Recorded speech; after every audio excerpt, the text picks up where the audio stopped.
taxing the rich is a very popular position. For one, it's where the money is. And for two, there's a fairness aspect. They're the ones who can most afford it. In the modern context, there's also the inequality angle where most people are doing much worse and the rich are doing much better. And when it comes to the inequality discussion, there's also one other group who's doing much better, and that's immigrants. And refugees specifically are doing spectacularly better. And this matters because the state is dramatically improving the lives of refugees while not improving the lives of normal citizens, or while normal citizens are trying to be helped and not being successfully helped. There's hotels for refugees and cuts for the NHS. People are going to notice, and people are going to feel that that's unfair. And to solve that fairness, there's kind of two solutions to that math problem. Either people's lives in aggregate, just broadly, get a lot better, or refugees' lives have to get a lot worse, or some combination. And in my opinion, this isn't a narrative problem. This is a noticing and fairness problem. And unfortunately for Gary, he's going to have trouble having even a debate for him to win, let alone winning the debate. And I imagine that this is incredibly stressful and frustrating.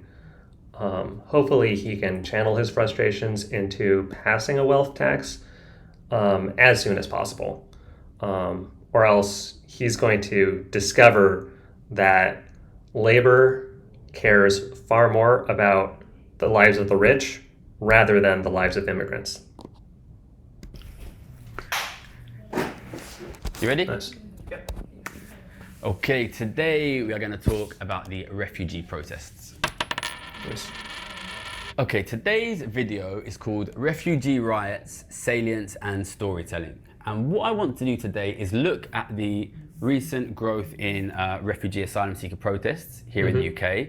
And I want to use it to explain some really important terms and concepts about media, and in particular, economics and political media. We're going to talk about salience, storytelling, wedge issues, and the bifurcated society. And you're going to understand how the media works. Okay, I somewhat guessed that this would be about sort of refugees, good or bad. This might be a little bit, the intro might be a little bit off topic since I haven't pre-watched this video. Okay, so first, a little bit of context for our international viewers. In the last... I've been paying attention, but it's still important context. Last month or two, there have been lots and lots of protests outside hotels, which are being used by the government to house asylum seekers. Asylum seekers have come, they have not been processed, and they're being put up in hotels, and it has led to lots and lots of protests all over the country by British people saying they're not happy with asylum seekers being kept in hotels. Okay, so for a long time, I avoided speaking about immigration on the channel because I am an economist and I like to focus on the economy and things which I'm an expert on. Yeah, I mean, certainly for Gary, since he's a financial trader or ex-financial trader, it makes more sense for him to deal with things that are more specifically related to finances. But for economics in general, it's the study of how humans behave as individuals and as groups, not just like in markets, but also in politics, how people vote, where people move, what kind of decisions people make. That's all sort of in the realm of economics. And so for politics, looking at it from a lens of economics transfers pretty well. And so I would say that like maybe for like Gary specifically, anything that isn't literally commodities and exchange rates is probably outside of his literal like expertise, but it's still something that transfers pretty well. But we started to see a couple of years ago, like the growth and the growth and the growth in people talking about immigration in the comments, basically saying, I love the comment section, and you too can be part of my comment section. what you're talking about, the problem is not rich people, the problem is not inequality, the problem is immigration, why don't you talk about that? And we saw the popularity of this grow and grow and grow, and it started to become increasingly clear that basically anti-immigration sentiment was becoming basically the key opposition to ideas about taxing the rich. It doesn't have to be either or. There can be taxing the rich and also, for example, taxing immigrants, or just having anti-immigration, having immigrants sacrifice more to sort of represent how everybody is sacrificing in specifically the UK. And so I think that it's just going to be very difficult to say only tax the rich, but immigrants specifically are able to live their dream while the NHS is getting budget cuts. So I did a video a couple of years ago, my first video on immigration, which we'll link here so you can see. And really, by and large, I haven't touched it so much since, but I wanted to do a video on it now because I don't think he's touched it since. I think it's again become really relevant to our work on dealing with the problem with the economy, dealing with the problem on inequality. This is a good time to do a video on not just refugee riots is one way to put it, but just sort of generally the refugee protests, because there's supposed to be a very, very large protest this weekend that has been telegraphed for weeks, and it could turn into a riot at time of recording for Gary, at time of recording for me. We don't know whether it's going to turn into a riot, but I would say that there's solid double-digit percentage chance that it turns into some form of riot somewhere.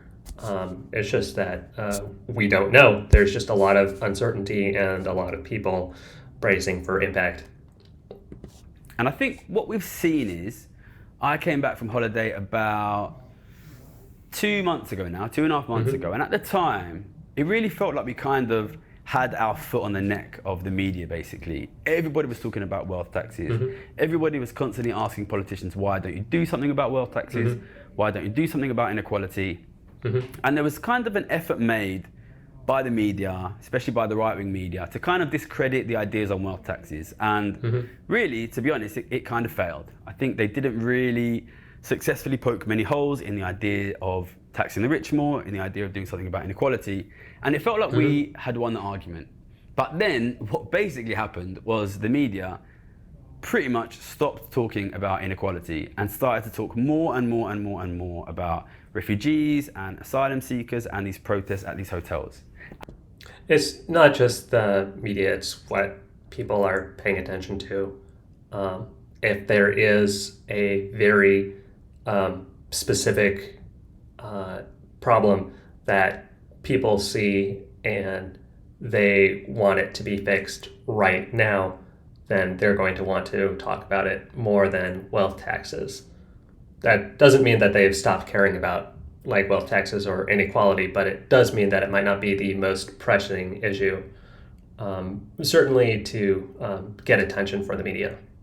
And what this teaches us is the importance of the first media idea we're going to explain today, which is salience. Yep, that's a very big word to say exactly what I just said, but hey, good job, Gary. Salience. I'm going to explain what salience is by telling a story about when I first started talking about economics in the media. So I started this YouTube channel in 2020, and at the time I started to do quite a little bit of like radio, talking about inequality, talking about the economy. I was lucky because I was one of the first guys who realized there was going to be a big inequality crisis, that there was going to be a big inflation crisis. So I started to tell everybody about it, and I went on loads and loads of radio shows. If you look back through this channel, through like the really, really, really early videos, we used to upload all of my radio interviews, so you'll see them on there. Cool. And you'll see I was basically saying, like, years in advance, we were going to have an inequality crisis and we were going to have an inflation crisis. And I was in a really strong position, basically, because I was a very good economist. I had a very good history. I was one of the top traders in the city, and economists who are this good. I'm not sure whether he means Citibank, who he traded for, or just the city of London. That's a double meaning there. Basically don't normally appear in the media because they get paid a lot more to work for banks. So in my personal opinion, I was kind of head and shoulders above the competition talking about the economy. I went on loads of shows.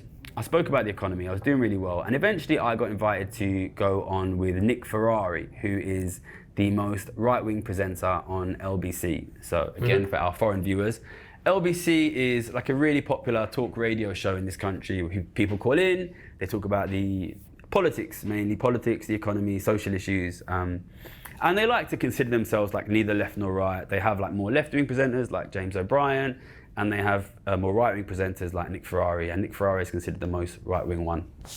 And I'm not familiar with LBC at all, but I'll take Gary's description for it. I got called up late one evening. I was playing football with my friends, and they wanted me to come on and talk about what I thought was the economy, basically. And I broke my rib playing football, but I really wanted to do it because Nick Ferrari is like their big presenter. So I barely slept, and I went on early in the morning on Nick Ferrari. And I wanted to talk about the economy. I wanted to talk about inequality. I wanted to talk about how COVID was massively increasing inequality, how it was going to cause an economic crisis. And what Nick Ferrari did was, he didn't allow the conversation to ever be about anything except for extremely narrow consumption decisions about what kind of energy provider an ordinary family uses. And every time I tried to move it to something bigger about the economy, about inequality, he was like, what energy provider should our viewers use? Again and again and again. And that is an example of salience, because salience is not about winning the argument, it is about controlling what topics are discussed. Okay. It's about controlling the topic of discussion. And once you start thinking about salience, so my background is not in media. My background is in maths and economics and trading. And in my heart of hearts, I'm like a very sort of logic-y, mathsy guy. And I think a lot of people like that, they think that political debate is about debate and about winning the argument. I make my points, you make your point, and the public will decide who's the winner. But what this Nick Ferrari interview showed me is a massive thing that you can do is to make sure you basically understand what is it that my opponent is good at. What area is he good at? What area is he weak at? What area am I good at? What area am I weak at? And you make sure that you only ever speak about the area that you are strong at, and you don't allow the subject to be anything that your opponent might be good at. That is Gary, why are you weak at immigration? Gary, why are you weak on energy providers? Why are these your weaknesses, Gary? Can we answer those questions? Can we have stronger positions on immigration? Can we have stronger positions on energy providers? That helps avoid the sort of salience problem that Gary's talking about. Controlling the salience. Salience is basically how visible a particular topic is. So rather than try to win the debate, you try to make sure only one side of the debate is visible, has any volume, gets heard, and that is the side of the debate upon which you are strong. I think that there's also other parts of this, which is that in order to win the salience argument, it has to be something that people find salient. If it's just like, well, but like, what about the crisis with the Wookiees? This is not going to win debates. It's not going to merit attention or respect. It's going to look more like a distraction when it's like pointing out like what is like a more important issue. Then like the conversation tends to gravitate on to the more important issues, or with salience, the more important issues like on like current day. Not like what were the most important issues last week or the month before, but what are the most important issues right now. And if the most important issue right now is sort of, energy providers, or if the most important issue is immigration, then those are going to be the issues that get talked about. And it's not that other issues are unimportant, but it does mean that people want to talk about those issues. It does mean that people want to hear about those issues. And like there's good faith and bad faith sides of this. But if that's what's in the news, and that's a position that a speaker is strong on, then I think it's pretty reasonable that they're going to want to speak on it. And this idea of salience in a debate or in a conversation, which if you keep an eye out for it, you'll see all over the media. You will see everybody doing it in every political conversation. What about? It doesn't just apply to an individual conversation or an individual debate. We can apply it to the media as a whole.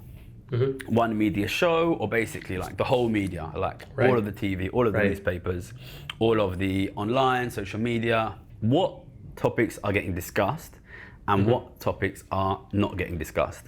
And back when I came back from holiday in late June, early July, the economy and inequality and taxation of the rich were being discussed every single day on every single news show. We had massive salience. We were the issue that was being spoken about. We were the issue that was dominating media time. And now, if you look at the TV, what you see is immigration and asylum seekers and refugee riots, refugee protests outside hotels are being spoken about much, much, much more. And issues of inequality, taxation, distribution have kind of been put on. Refugees, that is distribution, by the way, that is taxation.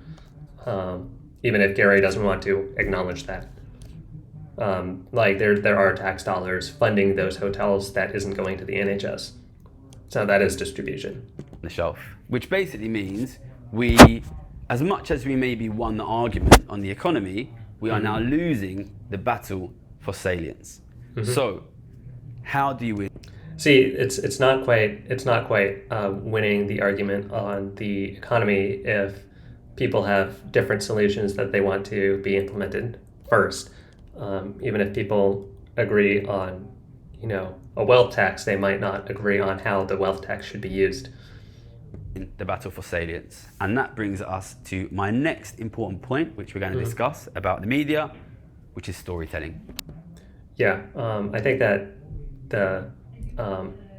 it's going to be hard for there to be a victory on salience, in that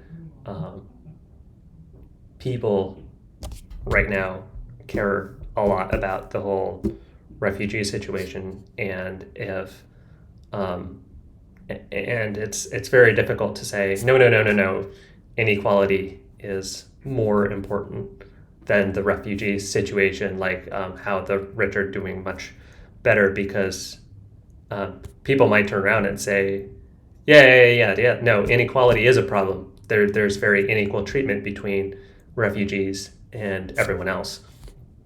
And so that's going to be a very difficult conversation to sort of win the salience on, because if the argument is about inequality and fairness, then people are going to say, oh yeah, I totally agree. This is a conversation about inequality and fairness, and the regular British people are not getting fair treatment compared to these refugees in hotels.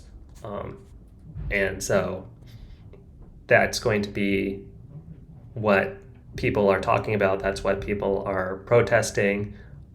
Originally, this did not have a lot of coverage in the media, but because there was more protests, because there was more people that were being upset about this, the media was sort of forced to cover this.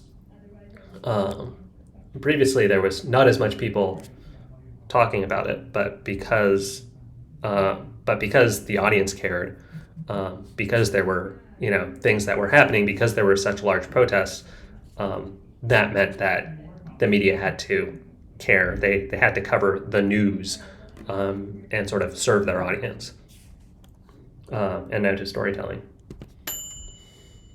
Okay, so Nice storytelling. ding. Now, if you have been watching for a long time, you'll know this, or if you go back and watch some of our older videos, I have been saying for years that in this country, what would happen was Rishi Sunak would fail really badly for popularity. Keir Starmer and Labour would have a massive electoral win.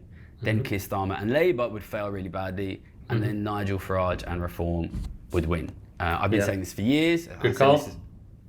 By the way, I completely agree. And I could not agree more. Though I'm not. There could be something more extreme than Nigel Farage and Reform. Right back when Boris Johnson was still Prime Minister and Rishi Sunak was coming in. So I've made a lot of very good, correct predictions on politics, which were not consensus at the time. And the way I've been able to make these correct predictions is simply through understanding two things, which is the economy and storytelling. Yep. Okay, so it wasn't particularly difficult to predict the failure of successive UK governments if you understand our basic economic problem, which is... Yeah, just predicting like that the national government will not broadly serve like regular people is a very, very good guess. For example, I would predict the same for the UK, for France, Germany, the US. It doesn't really matter like whether it's a left-wing or a right-wing government, economically speaking. Wall Street is pulling ahead and Main Street is lagging behind and getting squeezed. We have rapidly growing inequality of wealth that is sucking wealth out of the middle class and the government, which is sucking spending power out of the economy. It's accumulating wealth with the very rich, which is driving asset prices up, which is making it harder for ordinary people to live. Yep.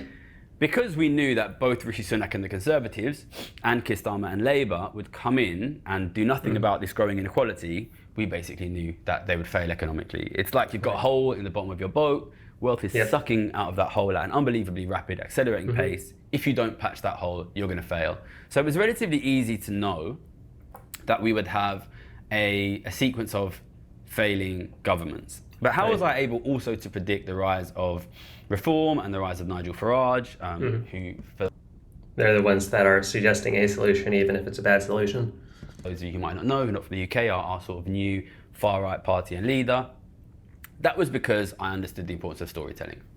So when you have an economic crisis, especially what we have had in the last 5, 10, sort of coming up to 20 years now, a long-term economic crisis, which seems protracted, feels like it has no end, feels like it's going to get worse and worse. Ordinary families are really struggling.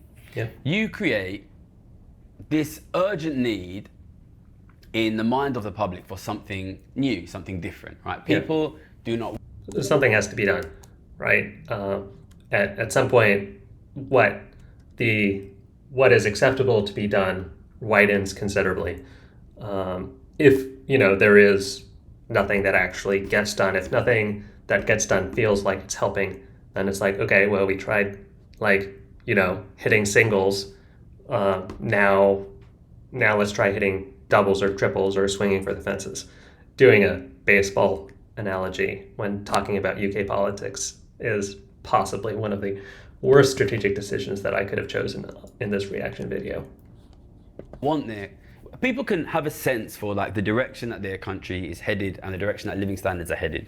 And if you go to a place like India or like China, where living standards have for a long time been worse than they are in the UK, because people have a sense that life is getting better and their kids will be richer than they are, they're happy to accept that. But by the way, this is the same. This is also true for immigrants and refugees. When people sense that their life is getting worse, people really worry, and people don't consider that to be acceptable, and they want something different. And what people think they want is like a new economic model or a new way of dealing with the economy that doesn't collapse. But the truth is,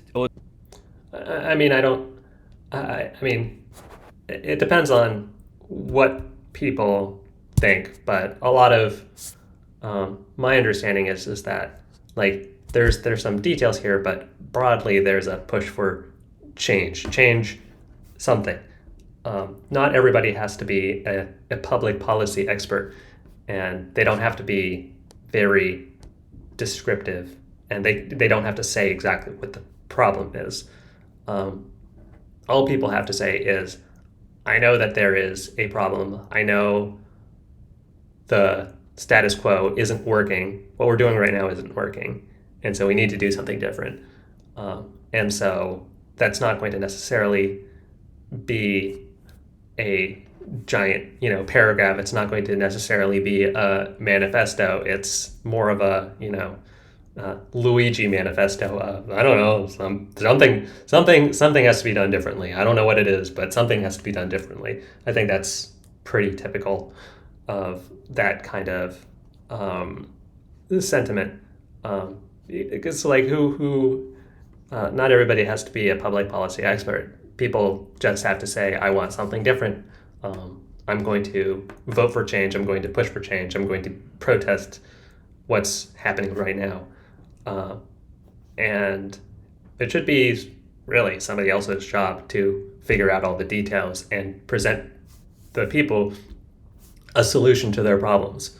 That's supposed to be the purpose of the political system. Ignore the part where the political system has failed people. People are still expecting the political system to come up with solutions. And if the political system comes up with solutions like deport all refugees, deport all immigrants, then that's a solution. That's something different. People are going to gravitate toward that.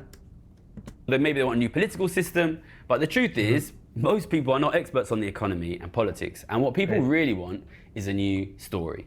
People want there to be a new story that does not involve their kids being poor, that does not involve them getting worse and worse off over time. And it creates this massive demand for basically a new story. There's this quote that I use from Milton Friedman, the American economist, which is, at times of crisis, the solution will be chosen from the ideas lying around at the time. Yep, I 100% agree. If you have a collapsing economy, it creates what I think of as a kind of economic boom for stories and ideas, which is when people are extremely unsatisfied with the status quo, they start to look around and think, well, what are our other options? And that meant that because we knew we would have a sequence of failing governments, because the governments wouldn't deal with growing wealth inequality, anybody who could put together a compelling story that was different, that was new, would inevitably get drawn into power. And what really matters? I don't think immigrants bad is a new story. I don't think refugees bad is a new story, and I don't really agree with the idea that it's just that there's like stories. I think that's I think the idea of stories might be overthinking it. I don't think that it's like bad or wrong. I don't think what Gary is saying is bad or wrong at all. I do think that it might be trying to ascribe maybe too many details to just a general sentiment that something is wrong and things need to be different. Maybe there's like details about like maybe it's not just like anything different will do, but if somebody suggests something different, there's going to be some more serious consideration when things are not going well, and things are not going well in the UK right now. With regards to these stories is, unless you're a refugee, and then you might be in a hotel. Again, the salience. So when the economy is collapsing, lots of different people will have lots of different ideas about how do we fix the economy. And basically, whichever one is loudest is going to be the guy that will win. But why are they the loudest?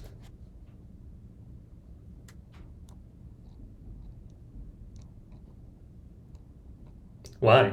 Why are they the loudest? When you understand this basic idea, number one, until we deal with growing inequality, living standards continue to worsen, which means we have this continuing sense of collapsing economy and desperate need for change. You you kind of always know what's going to happen in politics, which is whoever is the loudest alternative voice at any point in time is going to win the next election. And why are they the loudest alternative voice? Why isn't there somebody else the loudest alternative voice? Why isn't Gary the loudest alternative voice? And Labour won the last election with a very, very simple story of the Conservatives are really shit, let's kick them out. And that basically won, and that was the dominant story at the time. But then Labour come in and you get this even deeper kind of story power vacuum, essentially, which is, in this country, we've only had two political parties in power for nearly 100 years, essentially. And one of them was massively discredited. Then the other one comes in, basically purely on the story of we are not the first party, and they become massively discredited. Right. And really, you end up in a situation of whoever can control the media salience, whoever has the biggest story of being new and different, will become prime minister. I would use less words and describe it more as like the feelings for change and whoever's presenting the like most, I guess you could say, compelling story of change. But I don't know. And if you look at the situation now, it was always pretty clear that Nigel Farage and Reform and the far right would win. And I want to be clear when I say that, this is not all UK specific. The same thing is happening. See, I think that this is like, I haven't heard this as much for Gary because I think that it also strengthens his argument for why a wealth tax, particularly for Labour, which is pass a wealth tax now, show regular people that refugees can be supported and they can be supported.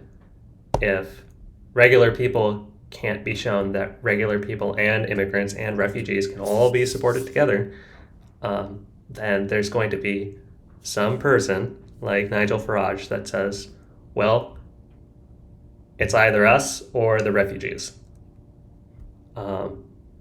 And if Labour can't demonstrate that this is not an either or, then the us or them framing might even be correct. Happening in basically every country, the entire Western world. When your centre-left has no story and your centre-right has no story, really anyone else who has a compelling story can Centre-left and centre-right. basically walk into your president's or prime minister's office. So that is where we are. There's too many different outside of center-left or center-right ideas. It's not like, I don't know, some crazy right-winger can like win the mayor's race for New York City just because things are not going well in New York City. New York City is a, Democratic left-leaning city. They're going to lean towards a Democratic left-wing socialist communist style situation kind of solution. And so, if, the country is sort of leaning right-wing, it'll tend to select a more extreme right-wing solution, given that the center-left and center-right solutions have failed. When there's going to be a selection process for who gets to walk into office, it's not random, and there's a lot of compelling extreme ideas, and only one of those compelling extreme ideas can win. There's only one person that can walk into the office, and so there is a very big narrowing that I don't think that Gary is accounting for here. Basically, we have this collapsing economy, we have this vacuum of stories, and it becomes, in a bizarre way, like fantastically easy to become president or prime minister. I mean, if it's so easy, why can't you do it? Just, tax the rich, If they leave, we'll tax their assets. Um, you know, Spain has a progressive tax, but we're going to do a progressive wealth tax harder, uh, instead of 1.7% on 3 million. We'll do like 2% on 3 million or more, uh, instead of 3.7 million or 3.7% on 10 million or more. We'll do 4% on 10 million or more. Why can't Gary just do the more extreme progressive version and walk into the presidency or the prime minister's office?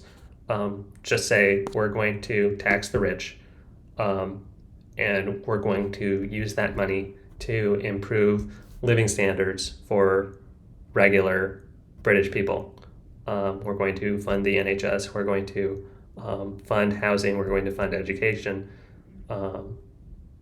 That seems like a platform that is extreme, certainly far left as opposed to center left. But if it's just that easy to walk in, why isn't Gary doing it? And that is why you're seeing across the world sort of random guys who are not even politicians, were not even political parties which didn't even exist recently, suddenly turning up, becoming president, becoming prime minister. You saw Macron in France, we saw Trump in the US, we've seen the collapse of, we've seen the rise of the far-right parties basically across Europe, new political parties taking power in Italy. When the economy is collapsing, anyone who can tell a compelling story will be able to take control of that country.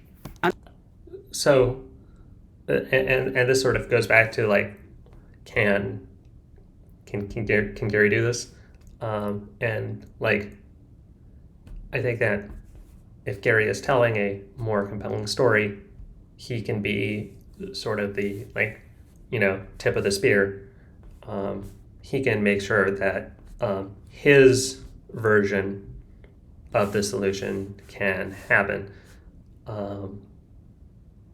He would have to be the most popular alternate voice. He would have to be the most popular voice of change, but he could definitely be a voice of change. He has been a voice of change. Right now, there's an alternate voice for change that is gaining more traction, but it's not like this is guaranteed to happen. There's multiple different voices of change that exist, from different parts, with sort of different kinds of solutions that are beyond, center left or center right. And the problem with that at the moment is, really, if you look around the political world, at the moment, there are basically no loud stories other than the far right. Why aren't you a loud story? Are you not a loud story? Why can't your story be louder? Is there a popularity issue? Are there people who are supportive of a wealth tax, and also support refugees? Are there people who support a wealth tax who don't support refugees? Like, what does Gary need to do to become more popular? I think that these are questions that aren't being grappled with here. So the far right has like a pretty clear story that everybody knows. Like, if I were to pull someone in my country and say, what do you think Nigel Farage or Reform stand for? What do they believe? If I did the same thing in your country, wherever you were, people would know. They say they want there to be lower immigration. They want there to be fewer asylum seekers. That's what they want. It's really... Yeah, or potentially no immigration and no asylum seekers. Really clear. But if I was to ask somebody, what is the story of Labour or Keir Starmer in this country? If I was to ask somebody, what is the story of the Democrats? Yeah, well, I mean, Labour and Keir Starmer are sort of dead in the water at the moment. Democrats are sort of dead in the water.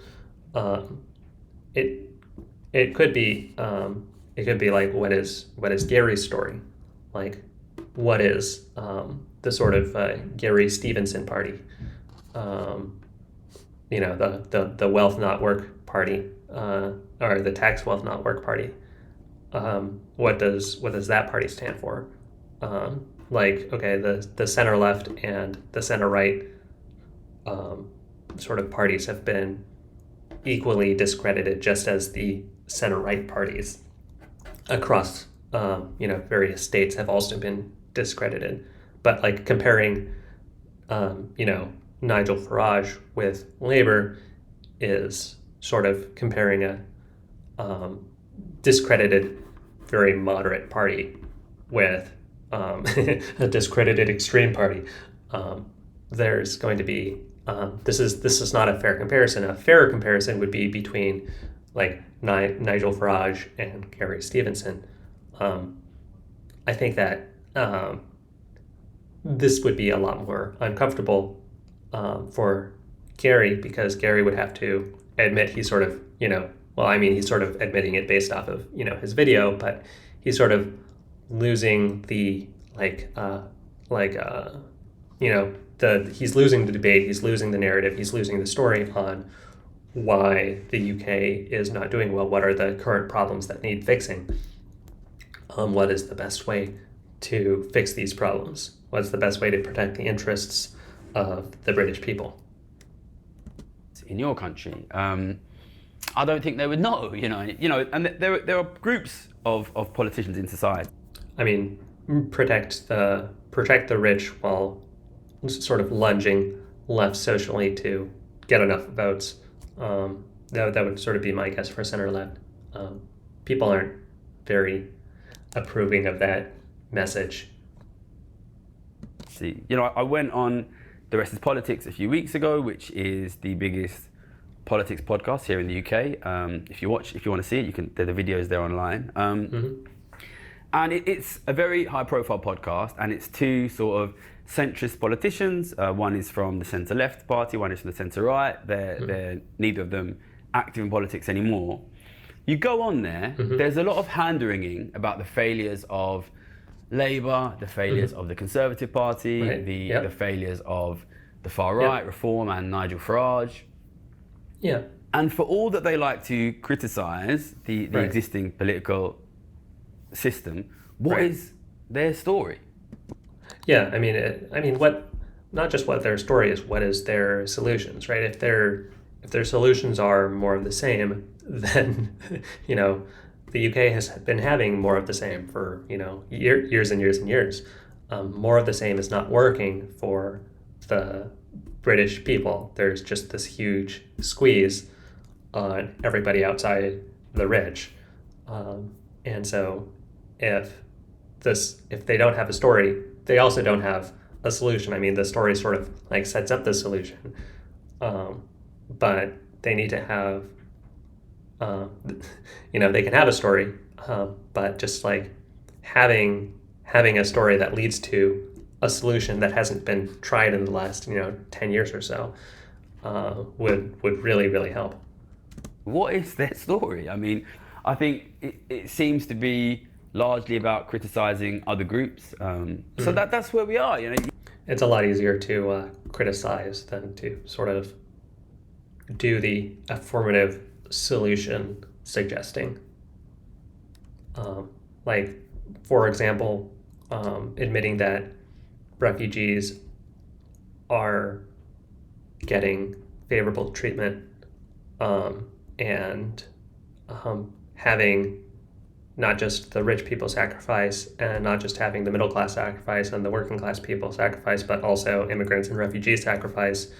That would be one way that Gary could avoid having this be such a wedge issue, is saying, well, everybody needs to sacrifice, including immigrants, including refugees, including rich people. Nobody appreciates being told that they need to sacrifice, so that's why it's everybody has to pitch in. It's not, we can't just have immigrants and refugees live their dreams. We can't just let the rich live their dreams and have everyone else fall behind. Collectively, between the immigrants, refugees, and the rich, this is a very small minority of the country. For everybody else, they're not feeling the benefits they're not feeling the steady march of progress. If we talk about the left, if I was to bring someone in on the street and say, what do you think, the left believes in this country, what is their story? Differentiate a little between the centre and the centre left and the left. The centre right, the Conservatives are basically dead. Really what you have is, you only have one group that has a story. And people get... Why don't you have a story? Gary, please get a story. If you need to make a political party, just make a political party. If you don't have a better story, then immigrants are a problem and they need to leave. Refugees are a problem and they need to leave. We will make them leave. You will lose this argument. You will lose this debate. You will lose this election. And then the country is going to go in whatever direction, the winner of this argument is. If it's Nigel Farage and reform, there's going to be a lot of deportations. There's going to be a lot of boats that get turned around. There's going to be a lot of people that get denied applications. Behind that story, they support that story. In the absence of competing stories, basically you win. So we have this period of time where there's this massive absence of stories, which creates this unbelievable power of storytelling. And yet seemingly no group in society, other than the far right, has been able or is able to tell a compelling political economic story. So, Gary, why can't you make a compelling story that is not the far right? Why is there no competing compelling story that you can make that will compete with what the far right is pushing forward? So now we've established these two really important concepts that you need to understand if you want to take political power: salience and storytelling. Yes. I want to talk about another element which the far right and the refugee protesters have. Like, he's spending a really long time describing what the far right is doing and how they're being successful without rebutting any of the points of the far right. This is almost just like waving the white flag, which, I guess if he wants to wave the white flag, he's certainly welcome to. But it does mean that there's going to be a lot of deportations and a lot of protests, probably riots, and not a lot of will tax being passed by any party, including Labour, the Tories, Reform, etc. I've done really well in understanding these concepts. So one of these protests, which they're very regular now, is super, super close to where I live. And I went down there with Jack, the cameraman, who filmed these videos a few weeks ago.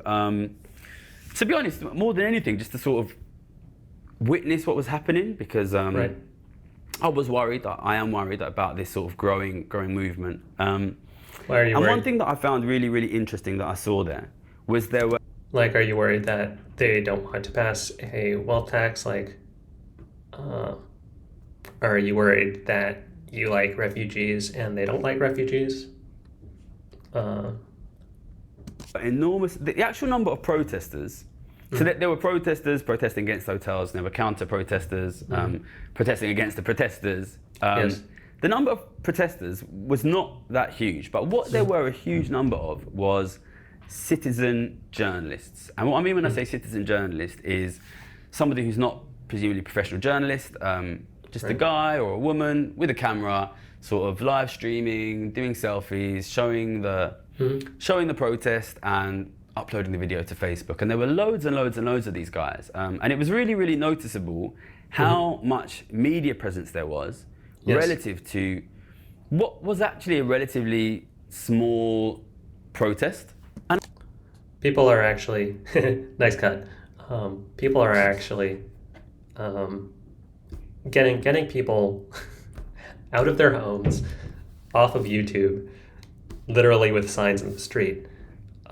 This is a huge, weight to lift. People just don't go outside that much these days. Maybe this isn't literally thousands or tens of thousands of people, and maybe it's not. Maybe it's just the local people that care enough about the problem. Maybe there's a bunch of little small protests all over the place. But this is going to be just sort of naturally very small group of people because, the protest is competing with the couch. And the couch has a lot of things going for it. I think what that shows is basically that the far right has done a much better job, in a sense, of understanding storytelling and salience, and also understanding a thing which I've spoken about a lot on this channel, which is the need to be present online. So I think a thing has... So if there are more people who are present online, then, if there's more like far right people who are present online, then they're going to sort of, have a more noticeable presence. If there's just more far right people in general, they're going to have a more noticeable presence. It could be that they're more popular, and that's why they're more present. It certainly could be that they're more popular online, or for example on YouTube. That's been pretty consistently shown. But it's a lot easier to be popular on YouTube with a group that's also popular in real life or with the general public. It's a lot weirder to have an unpopular group that's just all of a sudden this sort of like freakish cult that's like hugely popular on YouTube. Not that it doesn't happen, but it's just like it's a lot easier to get people off the couch if there's 100 people to potentially pull off the couch versus 100 people to pull off the couch. There's a sort of popularity gap here that can sort of drive these numbers. It doesn't have to be some sort of alt-right conspiracy. Happened in media, especially politics media, in the last few years, which is there has been a massive shift towards online media. I think this has really accelerated during COVID, which is more and more people want to get their news online, on Instagram, on YouTube, on Facebook. And it has created this real opportunity to aggressively dominate the salience of online platforms, because the existing media institutions like BBC, Sky News, the existing political parties have just been slow to move into it. And what is interesting about these citizen journalists is these citizen journalists individually, the vast majority of them, won't get anything like the number of views that we get on this video, that we get on our channel. But the way that they succeed is that there is simply an enormous amount of them. And I think what this shows is, in a weird way, it's kind of inspirational, because I've been saying for a long time, I made the decision. They've done organically with almost no effort what you've been trying to do for years, just through the power of having a more popular message. That would be a that would be some commentary. Rather than writing for the big newspapers, to try to do a push for online and a push for social, because I felt that that's where people were. And recently, I've been trying to encourage our viewers, you, to create more yourself and to make more videos yourself and throw things out there. And that is basically because people are online nowadays, and there's this massive space. I think what you see is stories. Stories are these really interesting things. Stories are kind of like, they're like a computer virus in a way. Like, we like to think that the media comes in and decides what stories get. A computer virus has to compile. It does need to actually have something sensible underneath. Placed where, but as the media has lost power and people have moved online, you're kind of seeing it's more like a kind of like a virus model, almost like this COVID model, which is if enough people get out there and spread it, it can spread really, really quickly. But it's not just like to use this definition, it's also like the transmittability of the virus, like how contagious is the virus, like how contagious. Yes, the alt-right, the anti-immigrant narrative is a virus. Okay, how how transmissible is this virus? How contagious is it? If this virus is much more contagious than the wealth tax virus, then there's going to be a lot more people that catch the anti-immigrant, anti-refugee virus. It's not just about the number of people that have it, it's also about how contagious it is. And you can dominate the salience of a subject without necessarily having that top level media support.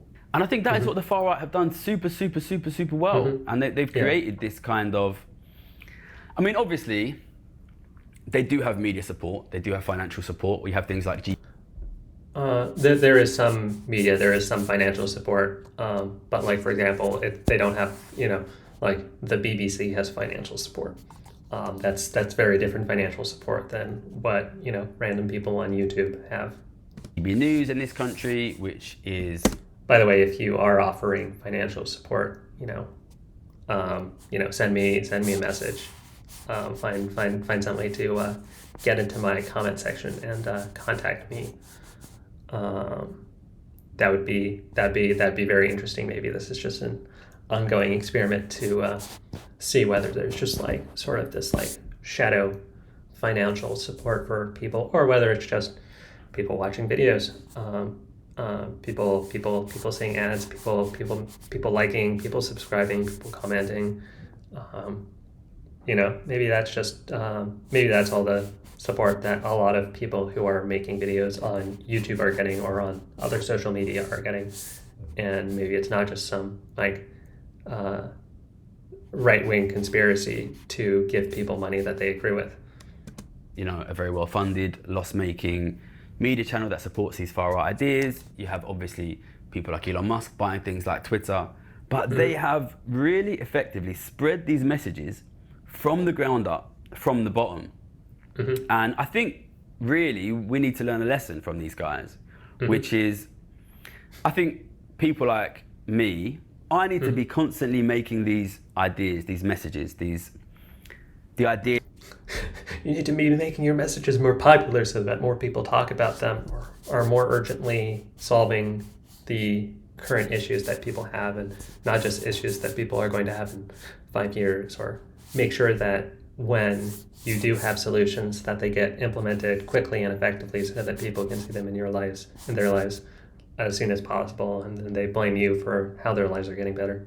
That the problem is inequality, the idea that living standards will get worse because of growing inequality. I need to make that as simple as possible again and again and again, so that people like you can take the message and run with it. I think what you've seen also... Yeah, though I'm not sure how much that's an improvement. That's like, how is that different than what Gary is doing right now? And so that's kind of what I'm wondering, because like tax wealth not work is good. 2% on 10 million assets or more is pretty simple. There's a lot of simple, slogans and solutions that Gary has come up with. So I'm wondering, like, isn't he already doing this? With these guys is basically... And if he's going to be changing what he's doing, how is him changing what he's doing going to make him more popular than the sort of alt-right, anti-immigrant message? The importance of being like multi-platform. So we're really popular on YouTube, we're really popular on Instagram.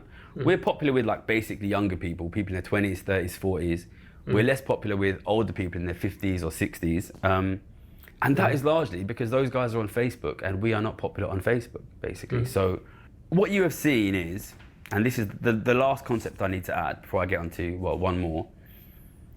Phenomenal ability to craft a simple message, give it to ordinary people, and this unbelievable message discipline around the simple message to flood the zone, tell everybody the problem is immigrants, get everybody down to the protests, make your video.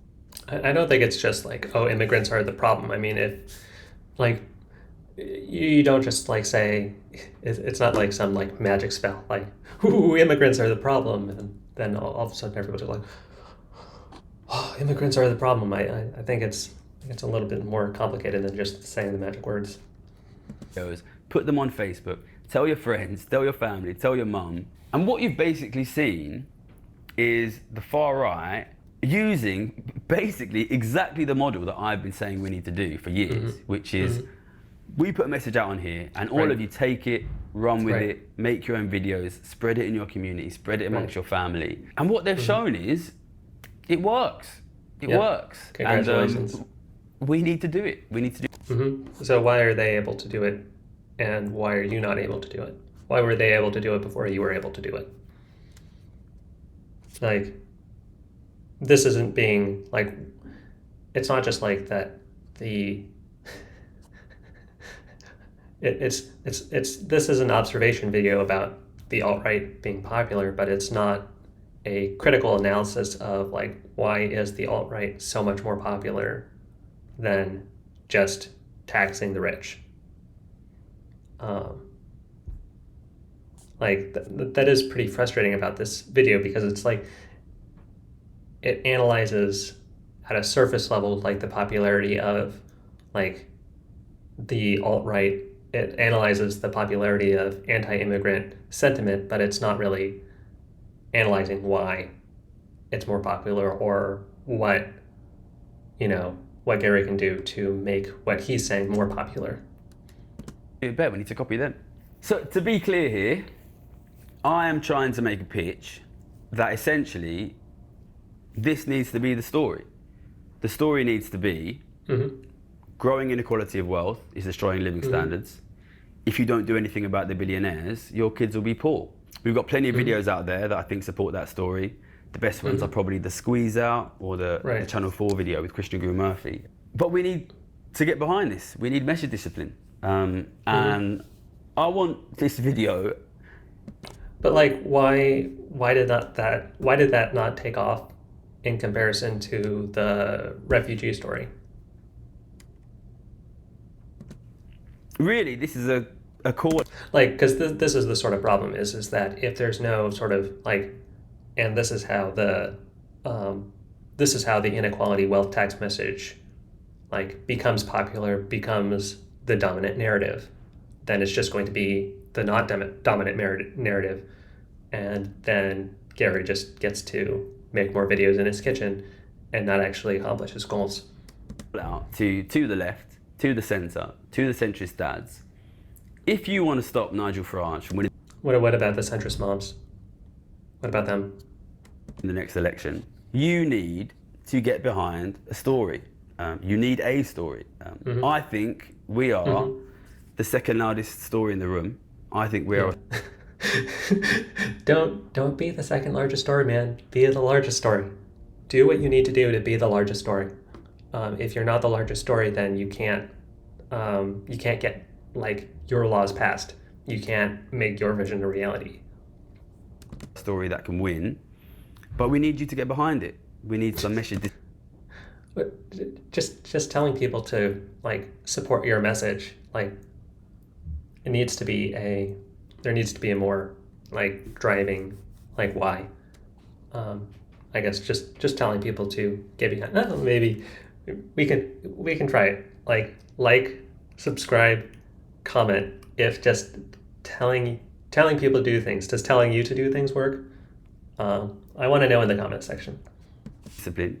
We need people to be willing to put their egos down for a little bit, pick the message that's going to win, get behind it, get out there, make the videos, get spreading it. As long as the message that's going to win is not the alt-right one. Because if we do not win the battle for salient, what about kicking all the immigrants out and raising a wealth tax? Would that be an acceptable way to, have a wealth tax get passed? we will lose the control of the country. The last thing I wanted to talk about was... Wait, hold on. Do you have control of the country right now?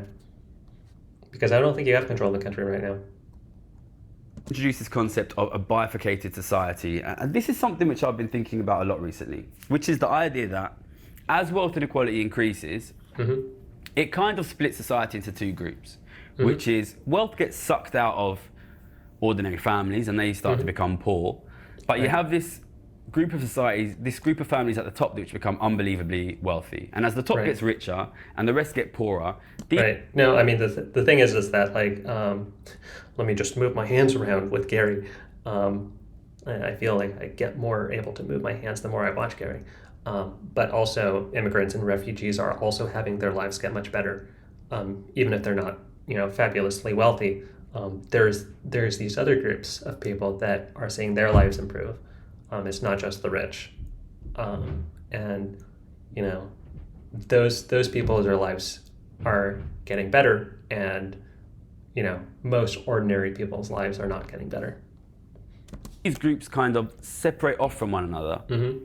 And what that leads to is a situation where all of these elites in society, which includes the politicians and the policymakers and the economists, basically have a very poor understanding of what is happening in ordinary people's lives. Mm-hmm. And it makes them basically unable to sort of view these people with compassion.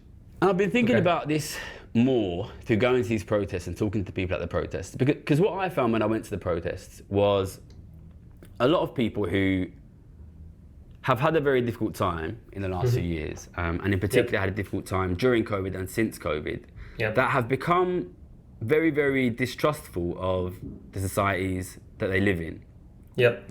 Society doesn't deliver for them. They stop trusting society.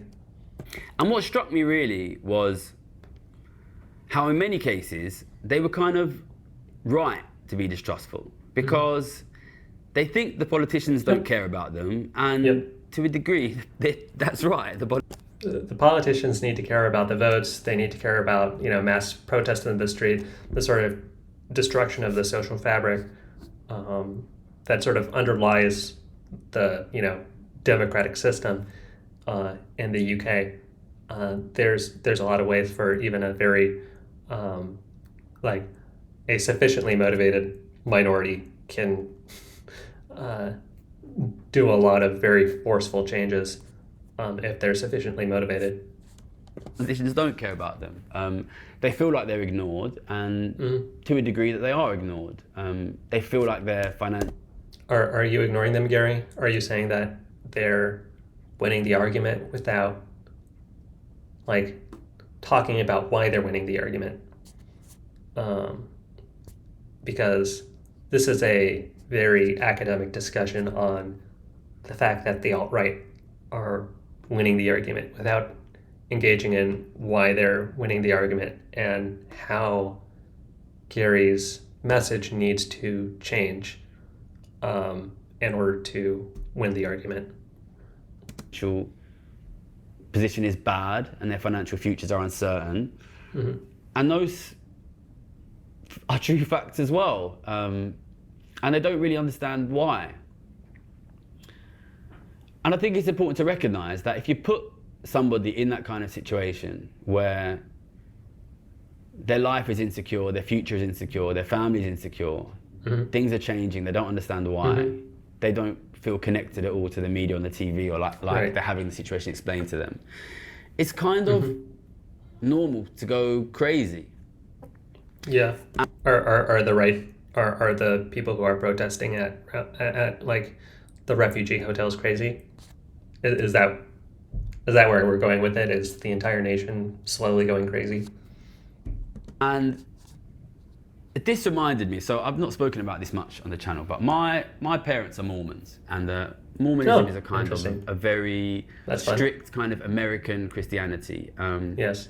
And what's interesting about that is a lot of people think that Mormonism only exists in America, but there's actually a lot of Mormons all over the world. And I honestly had no idea. the reason that there's a lot of Mormons all over the world is the Mormons send young men and young women dressed in very smart sort of white shirts all around the world to knock on people's doors and to tell them, hey, do you want to become a Mormon? And it is surprisingly successful. And 3 of my grandparents were converted to Mormonism by these guys who came knocking on the doors. And sometimes I've wondered, what it was about, my dad's parents are very sort of stiff upper lip English working class people, why they became Mormons. But my granddad, he came back from the war. He was in the army since before the war started. He probably killed people in Egypt. And I think maybe he was in a bit of a confused emotional space. Are the people who are supporting anti-immigrants, the anti-immigrant narrative is the alt-right, are they confused? Are they crazy and confused? And Are you going to lose the narrative to a bunch of crazy and confused people? you get a couple of young, preppy-looking Americans in nice, smart shirts knock on your door. I should get a preppy American look with a nice smart shirt. And say, hey, we're going to teach you about God. Come with us.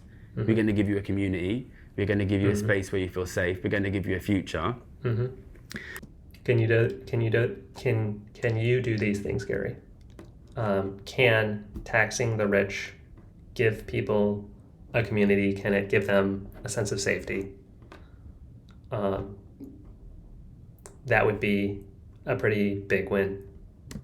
I think if you put someone in a space where they feel unprotected and unsupported and confused, and somebody knocks on their door with a smiling face and a hand out and says, we're going to be here for you, we're going to support you, a lot of people are going to go. Can you do this, Gary? Can you hold people's hands and support them? That would be really, really great. And when I went down to that protest,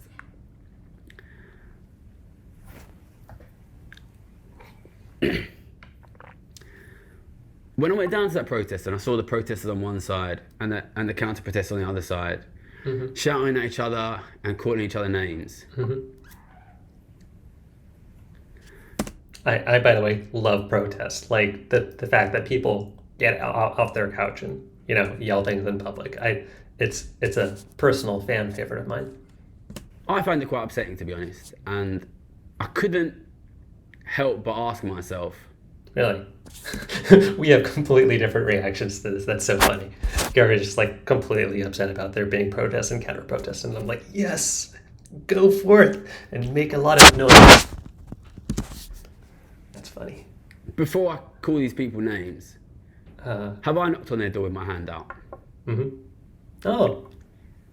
Have There we you go. been there to offer them a story of hope, a future? There's a difference between a story and a hand, right? Something that can bring us together.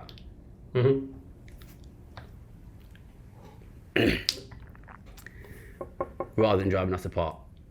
Because I worry if that is the future of this country, half of us on one side of the road, half of us on the other. It doesn't have to be 50-50. That's in some of these issues, it's a lot bigger than 50-50. It could be a 60-40 or a 70-30. Gary might find himself on the wrong side of that. Shouting names at each other, responding to hatred with more hatred. I wonder whether this could get worse and worse.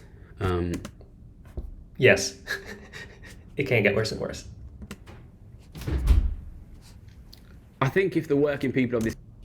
I think that the people that are creating an alternate solution, the people that are pushing for an alternate solution, the people that are pushing for change, just something being different, are trying to prevent things from getting worse. Because just not doing anything and watching things continue as they are is the surest route to just watching things get worse and worse. Country are divided. That's only going to benefit the rich, and ordinary families will get poorer and poorer. It doesn't necessarily benefit the rich, but they're the ones that can most afford for things to not go well. But if we're united, we can win. So this video is ultimately about... I don't know. I don't think that... I think assuming a unified front is also a sort of strategic risk. If everybody has to agree on the same message, then that is going to be a very fragile coalition. Assuming that everyone agrees on things, I mean, just people are different from each other. People are not going to agree on everything. It's a lot more robust to have a coalition to have like a story, to have like a narrative that can survive. Like maybe we don't all agree on everything. The importance of understanding how the media works, salience, storytelling, how we win the future. Mm-hmm. But I think more than that, it's about whether we're able to view each other as people and with compassion. Are we viewing immigrants as people and viewing them with compassion? Or are we viewing the British people that are falling behind? Are we viewing them with compassion? Is this like a, sort of thinly veiled, like anti-immigration supporters are dehumanizing immigrants, which I think it's a very dangerous straw man, which is like, I still care about immigrants as people, but I want them to be people in a different country. That is a message which is not, denying, the personhood of immigrants, and so, I mean, the thing is that saying that, the alt-right vision is dehumanizing will run into the buzzsaw of people who say, I think that immigrants are people, they just need to be people somewhere else. So I think that also if we're making these kinds of statements, we have to say them, about whether we're viewing, the British citizens as people, and not just reducing them to, votes, or, reducing them to, well, their lives are getting worse.